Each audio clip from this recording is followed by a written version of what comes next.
Who repaired this armor? Asked the alien queen, freezing when she saw a human man. The palace was unlike anything James had ever seen. Towering walls shimmered with colors he could not name, and smooth surfaces reflected the strange light of a distant sun. Every corner seemed alive, decorated with artifacts that whispered of histories older than any human city. He moved quietly, his boots making soft echoes on the polished floor, careful not to disturb the hum of the alien machines that lined the halls. His hands itched with excitement. Humans were rare here, and no one expected one to walk these corridors with such calm purpose. Ahead in the grand hall, a figure stood that made even the bravest of beings pause: the alien queen. Her presence was magnetic, her eyes large and dark, reflecting the ancient authority of her species. Her armor, the one she wore in official ceremonies, gleamed even in the low light. It was an intricate creation, a work of art as much as a symbol of power.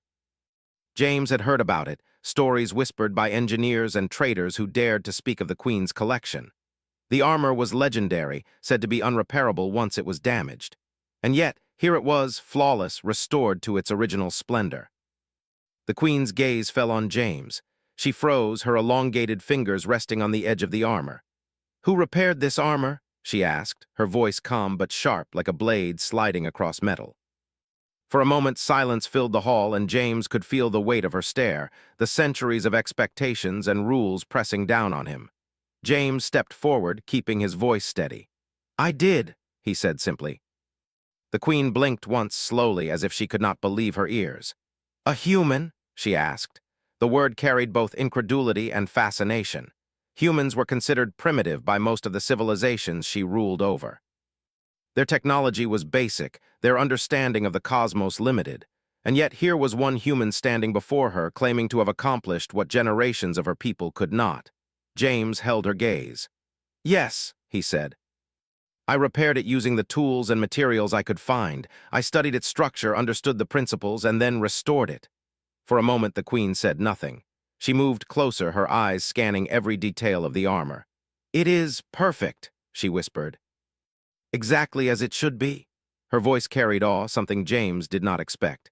He had faced challenges before, repaired engines and machines far older than himself, but he had never seen such pure admiration in someone so powerful. He took a cautious step back.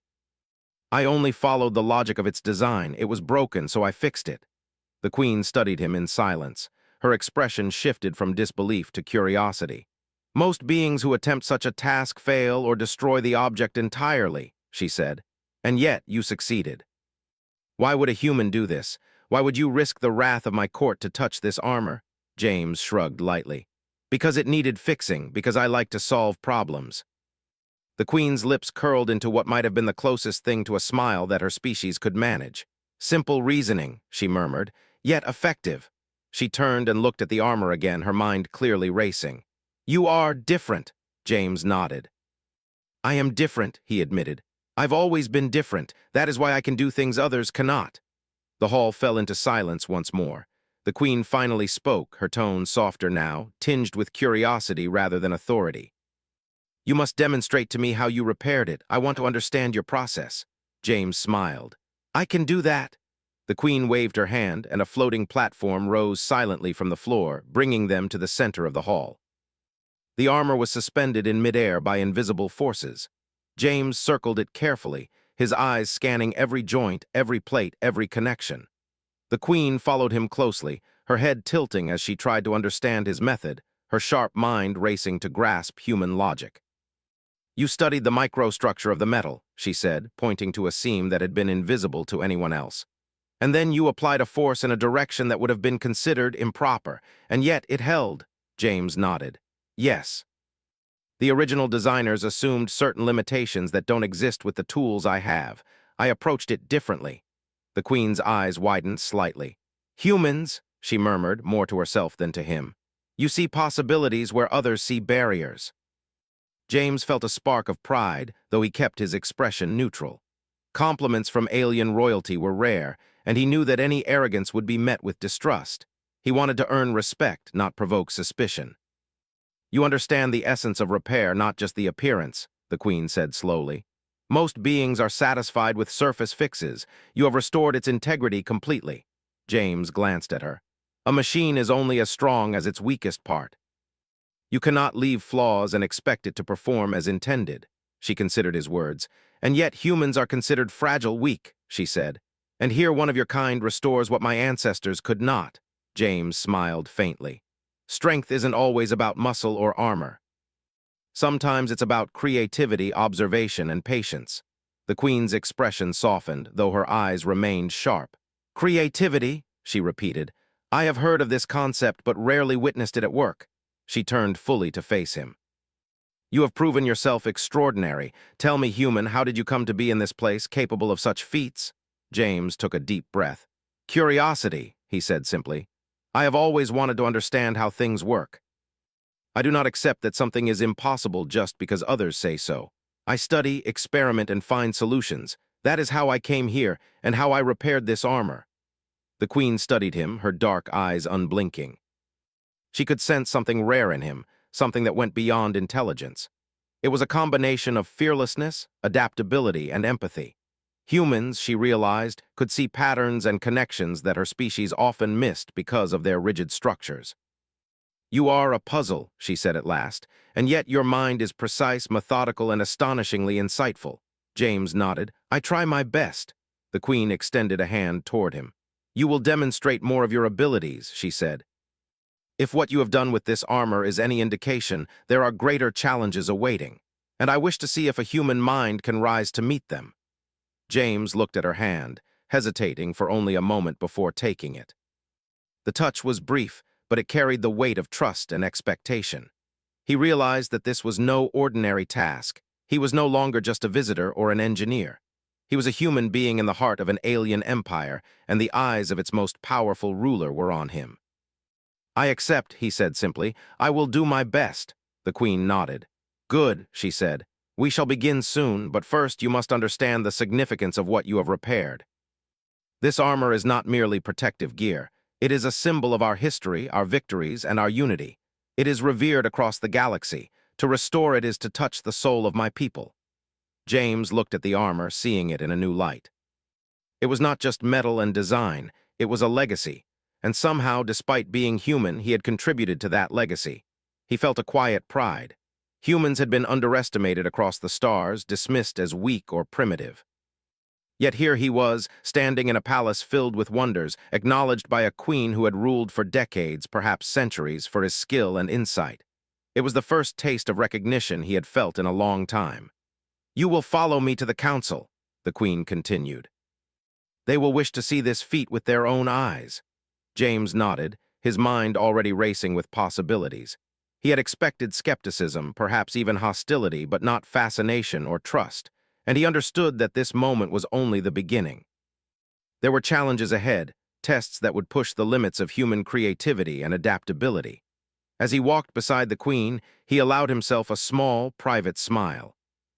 Humanity had been underestimated for centuries, yet here in this hall of alien wonders, a single human mind had made a difference. And that difference was just the start.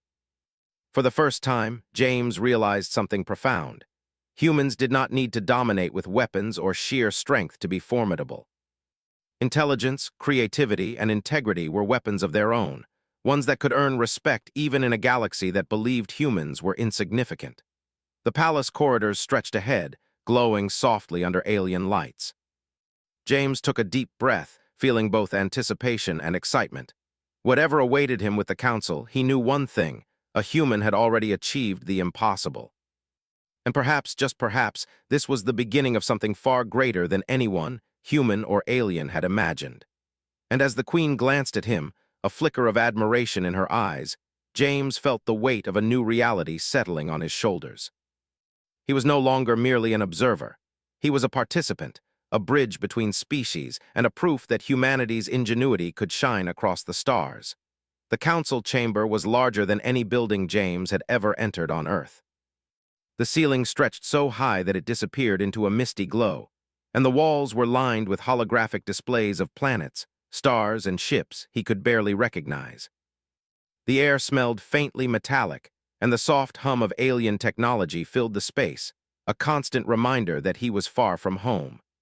The Queen led him to the center of the chamber, where a semicircular platform rose slowly, revealing dozens of figures seated around it. They were her council, advisors who had guided the Empire for centuries. Their eyes, sharp and calculating, followed him as he stepped forward. Whispers rippled through the chamber in a language he didn't understand, but the tone carried curiosity and doubt. The queen raised her hand and the room fell silent. "You have seen the armor," she began, her voice carrying across the chamber. "You have heard of its restoration. This human claims to have repaired it using methods unfamiliar to our people. I ask you to witness his work and understand his process."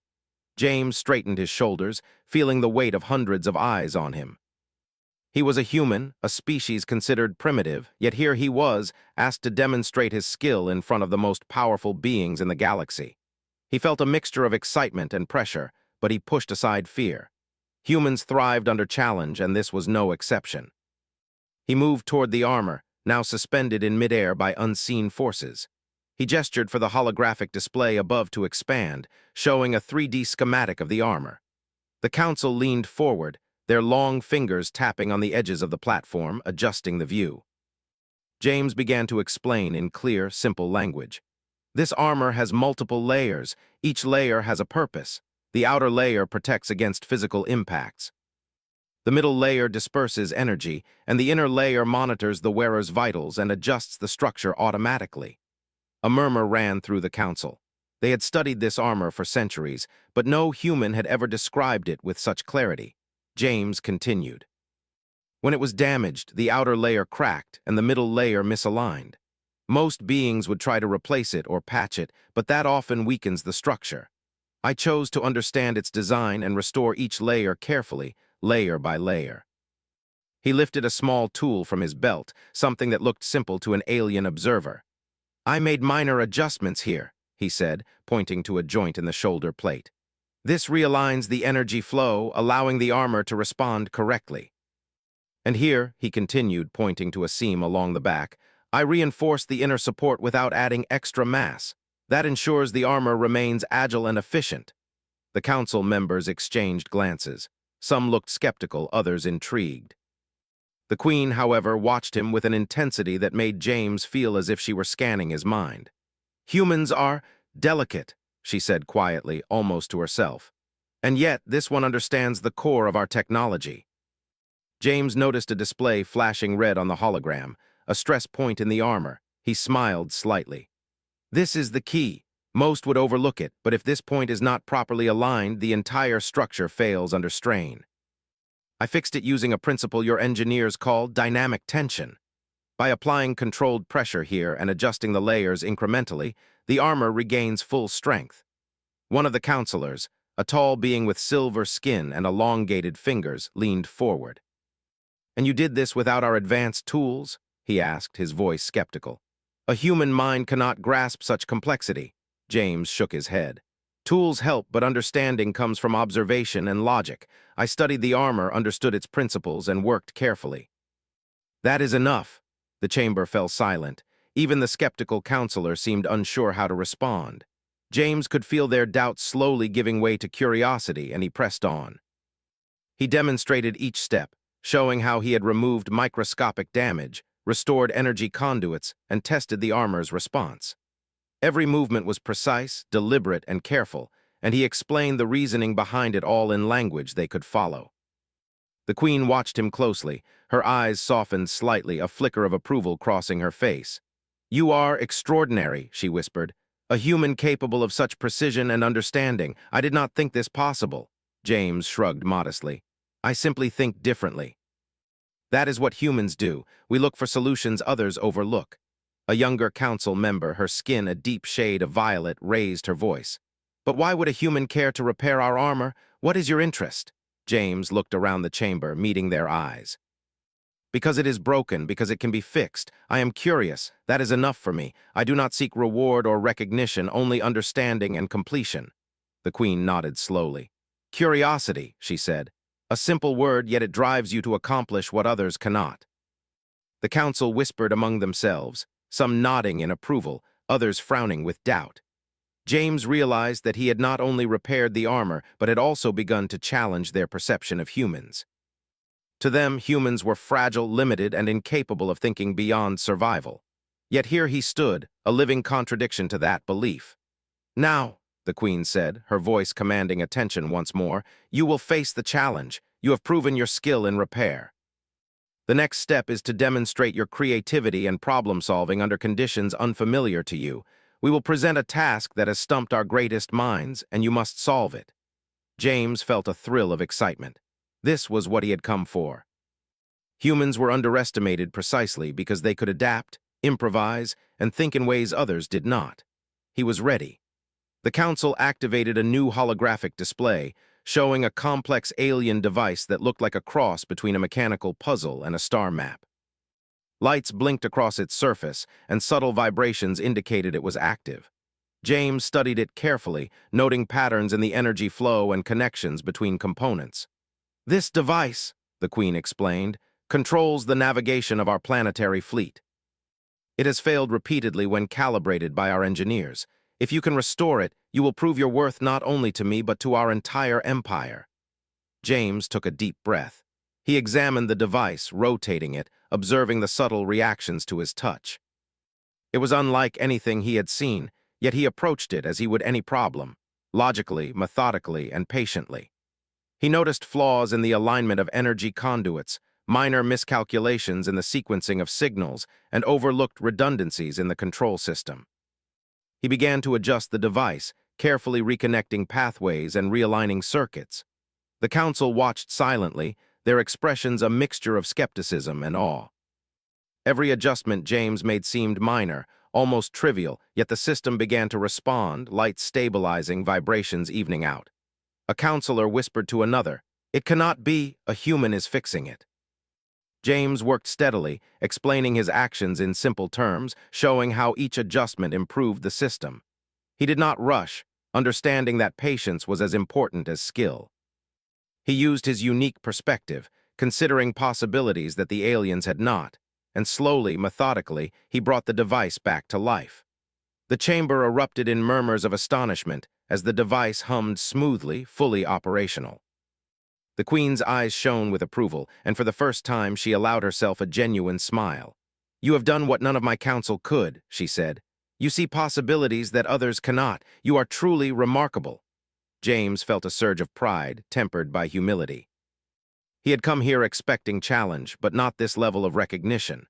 Humans were underestimated, dismissed, and often ignored across the stars, yet here, a single human mind had outperformed generations of alien expertise. "You do not seek glory," the Queen said softly. "You seek understanding. That is rare even among my people. Perhaps it is why humans endure despite their physical limitations. Your strength is in your mind and your heart." James nodded.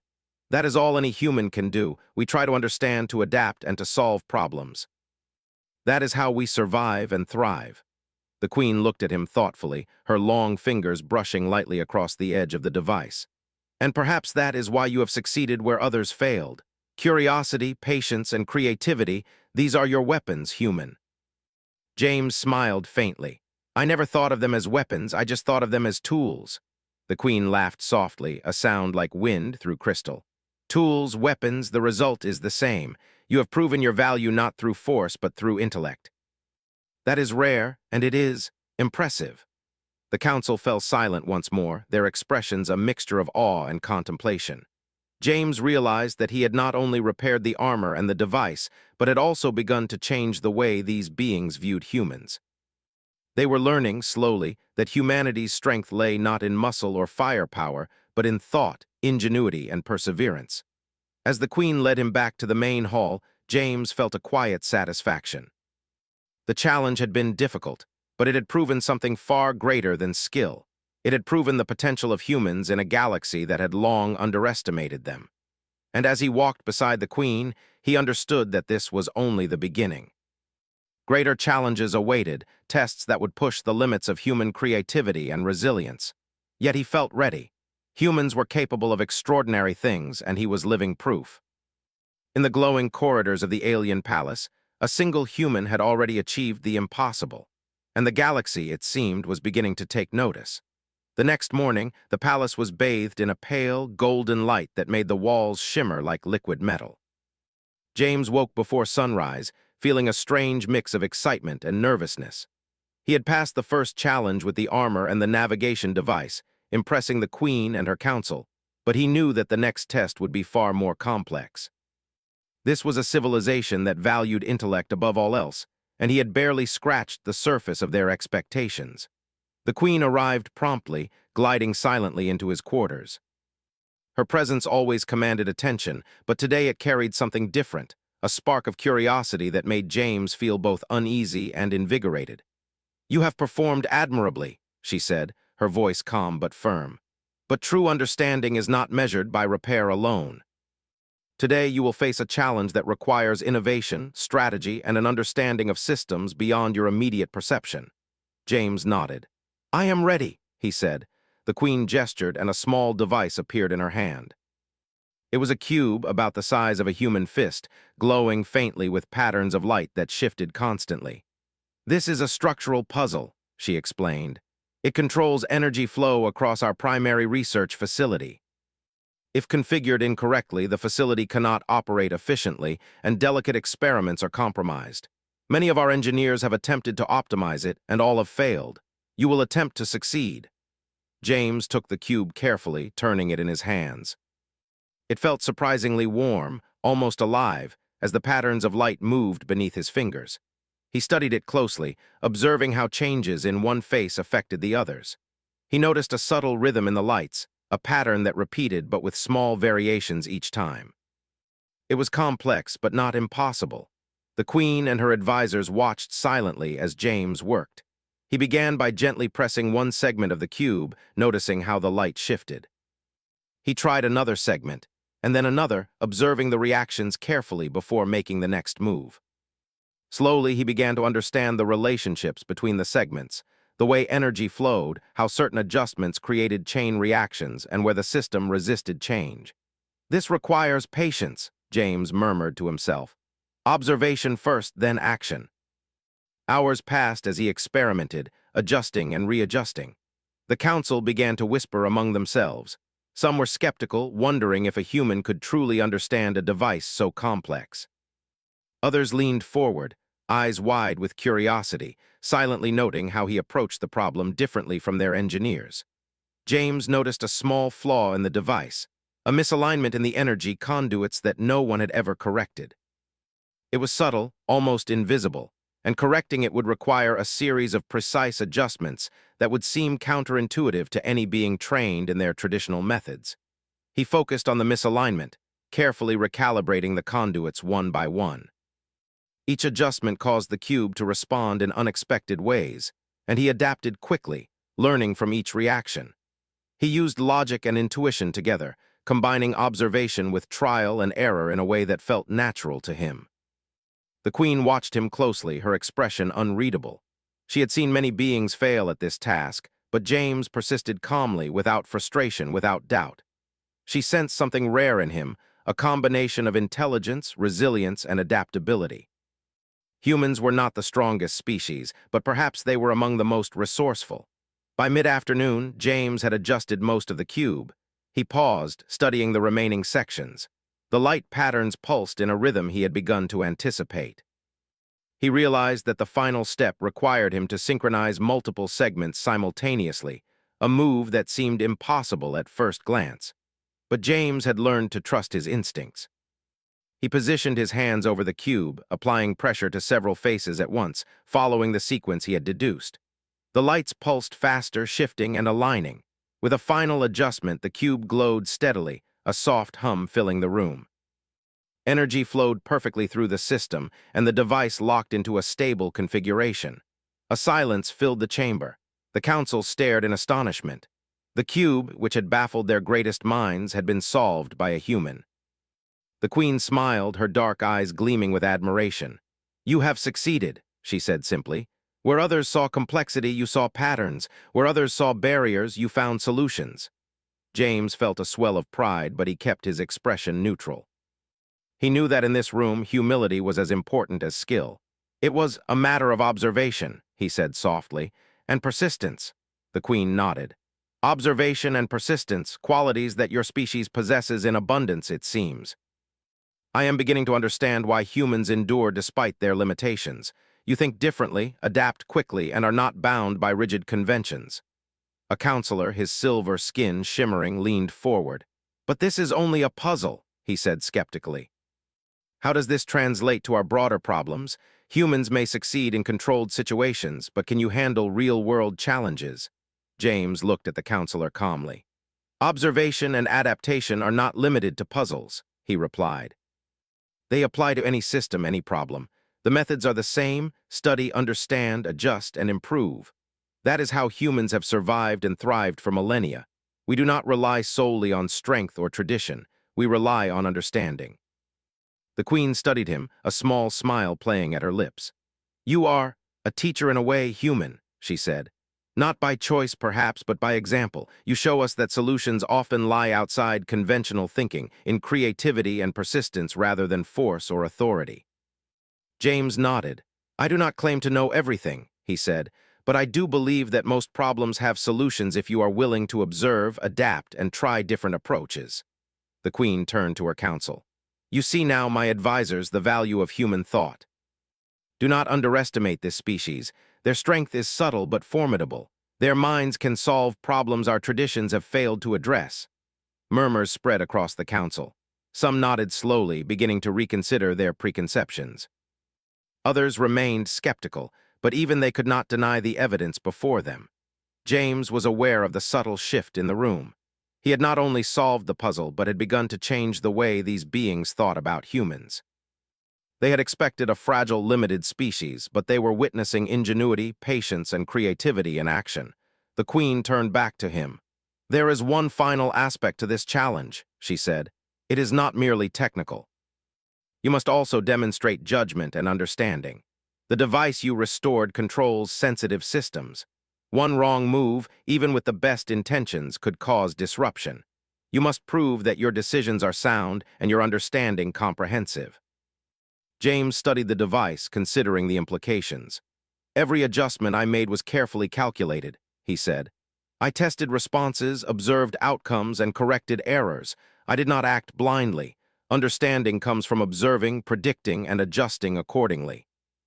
The Queen nodded. Indeed, and your understanding extends beyond the mechanical. You comprehend the consequences, the ripple effects, and the broader implications. That is rare among any species. James felt a sense of accomplishment. He had not only completed a technical task, but had demonstrated judgment, foresight, and adaptability. These were qualities humans often overlooked in themselves, but here they were being recognized by an advanced alien civilization. The Queen stepped closer, her eyes studying him intently. You have exceeded my expectations, she said softly. You see the world differently, and that difference is powerful. It is a strength that cannot be measured by physical ability or brute force. Humans are underestimated because their true capabilities are hidden in their minds. James smiled faintly. I never thought of it that way, he admitted. We just do what we must to solve problems. Sometimes that means seeing things differently. The Queen nodded thoughtfully. And in that difference lies your strength. You are a reminder that intelligence, creativity, and persistence can surpass expectations. Your success here is not merely a personal achievement, it is a testament to the potential of your species. The council members, once skeptical, now looked at him with new respect. Some still whispered, questioning the significance, but the majority acknowledged that this human had demonstrated qualities they had never seen. They were beginning to understand that humans could contribute in ways that were subtle, innovative, and profoundly impactful. James felt a quiet satisfaction. He had come to this empire as a visitor, a curious human far from home. But he had proven something far greater than skill. He had shown that human creativity, observation, and persistence could succeed where tradition and authority had failed. The Queen turned to him one last time. Rest now, she said. You have done more than expected. But know this, your journey has only begun. Greater challenges await, tests that will push your understanding and ingenuity even further. You have shown potential, but the galaxy is vast, and your abilities will be tested again. James nodded, feeling a mix of pride and anticipation. He understood that this was not the end, but a beginning. Humans were underestimated, yes, but he was beginning to show what a human mind could achieve, even in a world far beyond their own. As he walked back through the glowing corridors of the palace, James felt a new sense of purpose. He was not merely a visitor or an observer. He was a representative of humanity, a living example of what his species could accomplish. And the challenges ahead, no matter how complex or daunting, would be opportunities to demonstrate that human ingenuity could shine across the stars. For the first time, James truly believed that humans, though small and fragile in the eyes of many civilizations, possessed a unique strength that could not be denied. Intelligence, creativity, patience, and understanding were as powerful as any weapon, and he carried that truth proudly as he prepared for the trials yet to come. The palace was quiet that evening, the golden light of distant suns streaming through the tall windows, reflecting off the polished floors and alien artifacts. James walked beside the queen, who moved with the grace of someone centuries old, her eyes alert, her mind always observing. Today was different. The challenges had shifted from puzzles and repairs to judgment and trust. The queen had begun to see in him more than skill. She had begun to see insight, perspective, and understanding, qualities that were rare even among her own kind. They entered a smaller chamber, circular in shape, walls lined with shelves containing ancient devices and glowing orbs. The air was warm, charged with the subtle hum of stored energy. The queen stopped and turned to him. "James," she said, "your success has drawn attention, not all of it favorable. Some members of my council are wary of your presence. They see humans as unpredictable and weak, yet you have proven remarkable. I wish to see if your mind can navigate challenges not of mechanics or puzzles, but of influence, perception, and diplomacy." James nodded. "I understand," he said.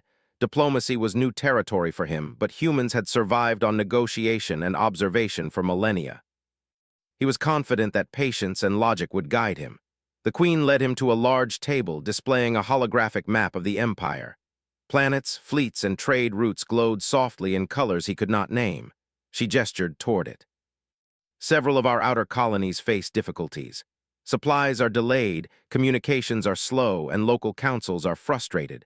You will advise me on solutions. Your goal is not to command, but to understand, assess, and recommend. Can a human contribute to governance, to the cohesion of an empire?" James leaned closer to the map. He could see patterns immediately. Supply chains were tangled because a minor misalignment in scheduling caused delays across multiple planets. Communications were delayed due to outdated relays. And the colonies, frustration stemmed from repeated misunderstandings and assumptions that decisions were being made without consultation.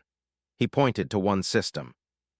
"If you adjust supply rotations here and here," he said, "you reduce travel distances, prevent bottlenecks, and ensure consistent delivery. That will allow the colonies to maintain resources without interruptions." The queen watched him closely, studying not only his reasoning but the confidence behind it. "And the communications?" she asked. James examined the network nodes displayed on the map. "Some relays are inefficient because they rely on direct lines only. If we implement a small network of secondary relays, messages can bypass congested routes, reducing delays.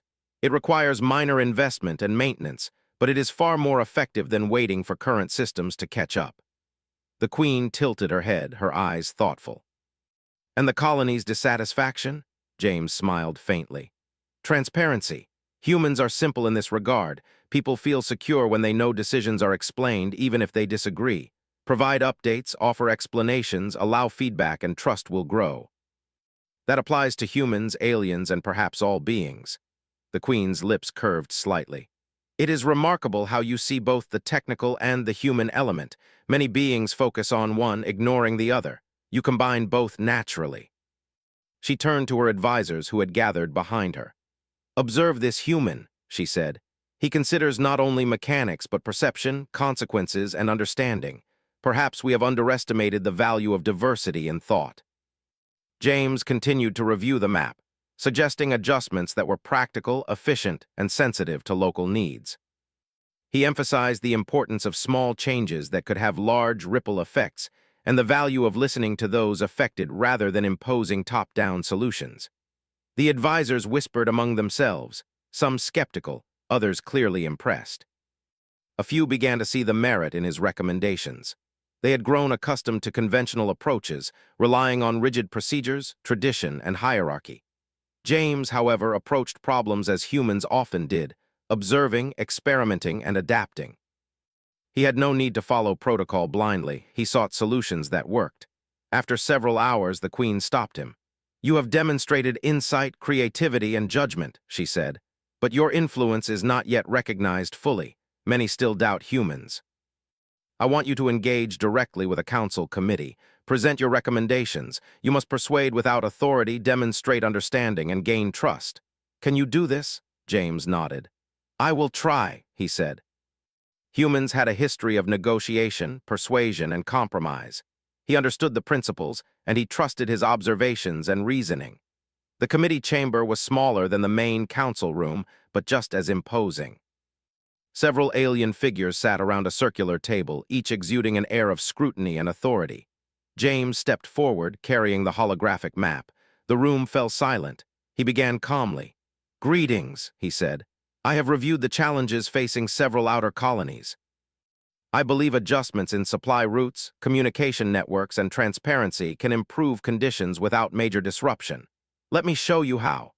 He demonstrated the changes, using simple logic and clear explanations. He showed the cause and effect of each adjustment, highlighting both technical efficiency and the human, or alien, experience. He emphasized listening, small adjustments, and iterative improvements rather than imposing drastic measures. Some committee members frowned, clearly resistant to taking advice from a human. Others leaned in, intrigued by the clarity and effectiveness of his reasoning. James remained composed, answering questions patiently, acknowledging concerns, and demonstrating the practicality of his solutions. Hours passed, and slowly the mood began to shift. One member, initially skeptical, nodded. "I see the merit," she said. "These changes require no vast expenditure, yet they could improve conditions significantly." Another added, "And the attention to perception, yes, that will reduce unrest and confusion. It is clever." James smiled. "It is simply understanding that technical solutions and perception are connected. One cannot succeed without the other." By the end of the session, the committee had agreed to implement his recommendations. The Queen observed silently, a small, satisfied smile on her face. James had not only solved technical problems, but had earned the respect of beings who had doubted his species. As he walked back with the Queen, she spoke softly. "James, you have done more than demonstrate skill. You have begun to influence thought, show the value of adaptability, and earn trust through understanding. This is a rare gift, human." James shrugged lightly. "I simply observe, analyze, and adapt. That is how humans solve problems." The Queen's expression softened. "It is more than that. You see the bigger picture, consider multiple perspectives, and act with integrity. That is what makes you remarkable." He realized that humans had survived, thrived, and expanded despite their physical limitations, not through sheer strength, but through insight, creativity, and cooperation. That same approach, he thought, could extend even into the cosmos, influencing civilizations far more advanced than his own. The Queen paused at a balcony overlooking the palace gardens. "There will be challenges ahead that test more than your technical skill or insight," she said. "You will face moral questions, choices that affect others, and situations where patience and understanding are paramount. Humans often succeed because they see beyond immediate gain. You have shown this today." James gazed out at the gardens, their alien flora shimmering in colors he could not name. "I understand," he said. "I will do my best." The Queen studied him, her eyes sharp but approving. "You are earning the trust of those who doubted you," she said. "That is a skill that is just as important as your intellect. Influence without force, persuasion without coercion, these are qualities that few masters possess. You have them naturally." James felt a quiet sense of accomplishment. He had come as a stranger, a human in an alien empire, underestimated and dismissed. Yet he had shown skill, insight, creativity, and understanding. And now he was beginning to demonstrate diplomacy, persuasion, and the subtle power of influence. He realized that this was the true strength of humans. They could adapt, learn, and innovate in ways that others did not anticipate. They could navigate systems of thought, understand perspectives, and achieve goals without relying on dominance. And in this alien world, that ability was proving invaluable. As the evening deepened, James and the Queen returned to the central hall. She glanced at him, her expression unreadable yet filled with something like approval. "Rest now," she said. "You have done more than expected. But know this, your journey is far from over. Greater challenges await, and your abilities will continue to be tested in ways both practical and ethical." James nodded, understanding that the path ahead would require more than skill with machines or understanding of systems. It would require insight, empathy, and wisdom, the very qualities that defined humans at their best. And as he walked through the glowing corridors, he felt a sense of pride not just for himself, but for humanity. They had survived countless obstacles on their home planet, adapting, learning, and thriving. Here, in an alien empire, their ingenuity and perspective were making a difference. They were underestimated, yes, but that only made their accomplishments more remarkable. James realized that humans' greatest strength lay not in size, strength, or dominance, but in thought, creativity, adaptability, and integrity. These qualities were invisible to most, yet they could change the world, or in this case, an entire empire. And for the first time, James understood that his journey was not only about proving himself. It was about proving what humanity could achieve when given the chance, even in a universe that had long ignored them. As the stars outside the palace shimmered in the alien night, he felt a deep certainty. Humans were underestimated, yes, but their ingenuity, empathy, and persistence were forces that could shape civilizations.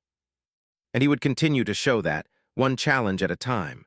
The sun had barely risen over the alien palace when James was summoned to the central hall. Its walls glimmered with a soft, warm light, reflecting off the polished floors and thousands of ancient relics. Today was unlike the previous challenges. Today was the test that would decide not only his place in the Queen's empire, but perhaps the perception of humans across the stars. The Queen stood at the far end of the hall, her long figure regal and imposing. Her dark eyes held a rare intensity, a mixture of expectation and trust. "James," she said, her voice calm but commanding, "you have proven yourself in repair, analysis, and diplomacy. You have earned trust and shown insight. Today you will face a challenge that combines all these skills. This is the ultimate test of your creativity, judgment, and understanding." James stepped forward, taking a deep breath. He had faced technical puzzles, complex devices, and the scrutiny of alien councils. But he understood the stakes now. Humans were underestimated across the galaxy. He carried the weight of that perception, and he intended to show that their ingenuity and adaptability were formidable. The Queen gestured, and a large holographic display rose in the center of the hall.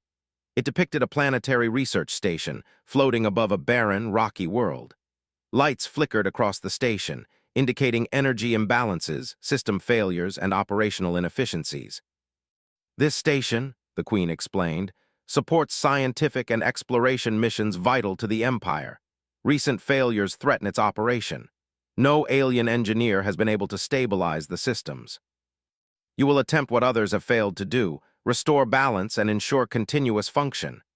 James studied the display carefully. He could see the patterns immediately. Energy conduits were misaligned, communication signals disrupted, and environmental controls fluctuated unpredictably. The station's issues were interconnected, and one wrong adjustment could worsen the situation. It was the perfect test, technical skill, problem-solving, and judgment all intertwined.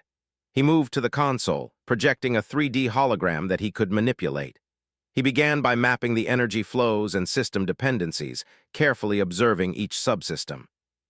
Unlike aliens who often relied on strict procedures, James approached the problem holistically. He noted patterns, predicted outcomes, and considered how one change would ripple across the station.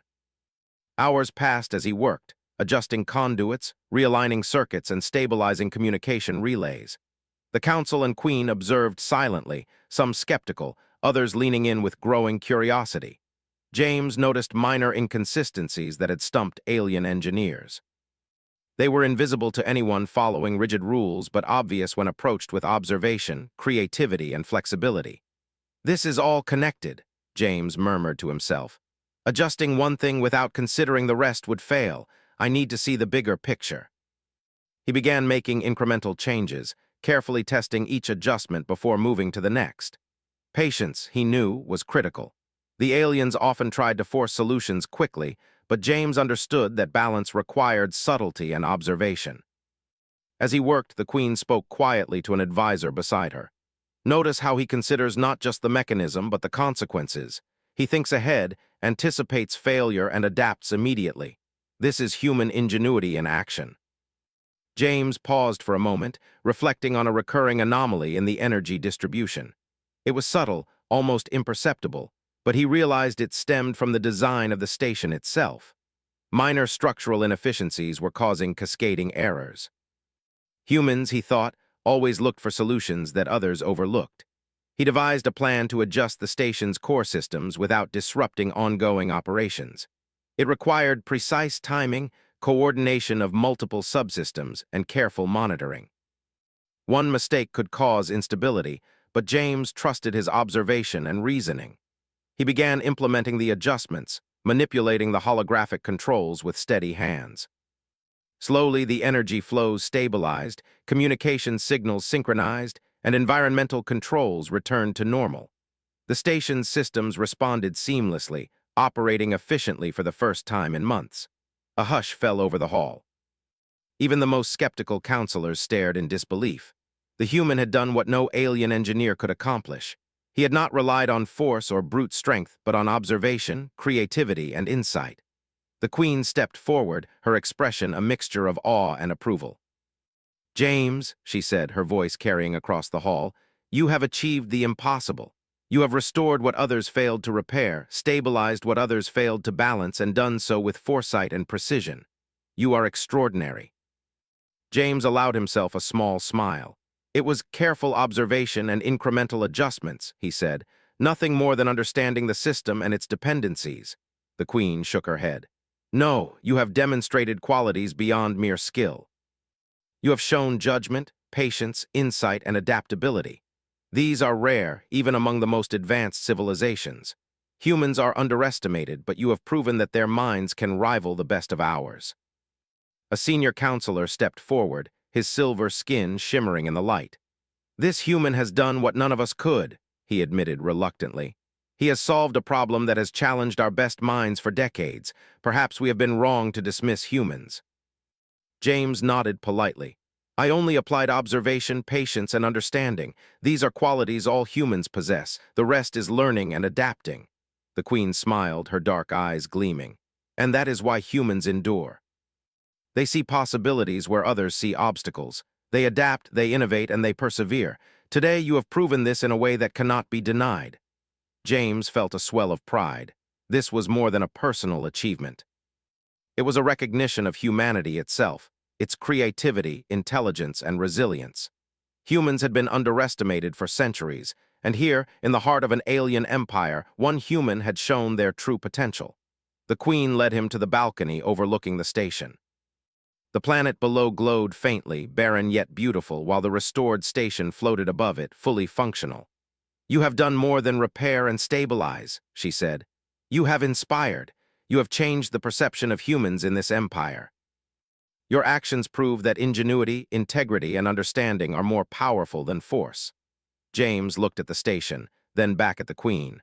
"I only did what humans do naturally. We observe, adapt, and try solutions that others overlook. We learn from mistakes and improve continuously. That is how we survive and thrive." The Queen nodded. "And that is why your presence here matters. You are not just an engineer, a problem solver, or an advisor. You are a symbol of what humanity can achieve. The galaxy has underestimated you, but that underestimation is your advantage. You prove that intellect, creativity, and insight can surpass expectation." A few counselors whispered among themselves. The initial skepticism had been replaced with admiration, even awe. James realized that his journey had shifted from proving skill to changing minds. Humans, long overlooked and undervalued, were being recognized as a species capable of extraordinary accomplishments. The Queen extended her hand. "James, you have earned not only my respect, but the respect of my people. Today, you have done more than succeed in a task. You have demonstrated the unique strength of humans. You are a bridge between species, showing that understanding, integrity, and ingenuity are forces that can shape civilizations." James shook her hand, feeling the weight of recognition and responsibility. "Thank you," he said. "I hope to continue demonstrating what humans can do and perhaps help build connections that benefit all of us." The Queen's smile was genuine. "You already have. Your work today will be remembered for generations. It is a reminder that underestimated beings can achieve greatness through intelligence, creativity, and perseverance. And you, James, are living proof. As the hall cleared and the counselors departed, James walked beside the Queen, reflecting on the journey. He had arrived as a visitor, a human in an alien world, underestimated and dismissed. He had repaired legendary armor, solved impossible puzzles, navigated council dynamics, and stabilized a critical research station. Along the way, he had earned trust, admiration, and respect. He realized that humans' greatest strength lay not in physical power or technology, but in the mind. Observation, creativity, adaptability, and integrity were forces invisible yet formidable. They allowed a single human to succeed where advanced civilizations had struggled. As he gazed at the stars from the balcony, James understood that this was more than a personal victory. It was a victory for humanity, a reminder that being underestimated was not a weakness but an opportunity to shine. The Queen spoke again, softly. James, the galaxy is vast, filled with challenges, opportunities, and beings who underestimate humans. But your journey shows that intellect, insight, and understanding are universal strengths. Continue to demonstrate this, and your species will be recognized as formidable, respected, and valued. James nodded. I will, he said. I will continue to show that humans are capable of extraordinary things. And as the stars twinkled beyond the palace walls, he felt a deep sense of purpose. The trials had ended, but the journey was only beginning. Humans were underestimated across the galaxy, but that underestimation would never stop them. Their minds, their ingenuity, and their determination were proof that even the smallest species could leave an indelible mark on the universe. James took a deep breath, feeling the quiet thrill of accomplishment and anticipation. He had faced challenges that others deemed impossible, yet he had succeeded without force, without aggression, only through thought, creativity, and understanding. And in doing so, he had not only earned respect but had illuminated the potential of humanity to the stars. He understood, finally, that humans did not need to fight with weapons or dominate with power to be formidable. Their greatest tools were their minds, their hearts, and their willingness to persevere against odds. And as he stood beside the Queen, looking out over the restored station and the glittering expanse of space, he knew that humanity's potential was only beginning to be recognized, and he would be a part of showing the galaxy what humans could achieve.